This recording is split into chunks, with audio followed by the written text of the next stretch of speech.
Welcome to the Slop Temple. We pray this video helps. In this video, I will explain how to use your PlayStation 4 controller on Remote Play. First, ensure your PlayStation 4 console is powered on or in rest mode and connected to your home network. You will also need a compatible device, like a smartphone, tablet, or computer, with the PlayStation Remote Play application installed. A stable internet connection, ideally providing at least 15 megabits per second download and upload, is crucial for a smooth experience.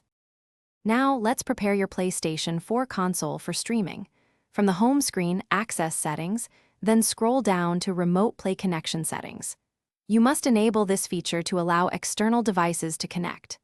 Next, visit Account Management and make sure your console is activated as your primary PlayStation 4. Finally, adjust your power save settings to ensure the console stays connected to the internet while in rest mode. This allows remote wake-up. The next step involves connecting your PlayStation 4 controller directly to your streaming device. First, ensure the controller is powered off by holding the PlayStation button for several seconds.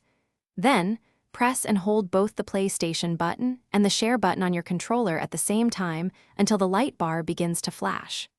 On your device, open Bluetooth settings, find DualShock 4, and select it to pair. With your controller paired, it is time to start playing. Open the PlayStation Remote Play application on your device and sign in using your PlayStation Network account, ensuring it is the same one linked to your PlayStation 4 console. The app will then search for your console. Select it from the list to establish the connection. Once connected, your DualShock 4 controller will automatically control your game, offering a seamless and immersive gaming experience. Thanks for watching. Consider subscribing if we helped you.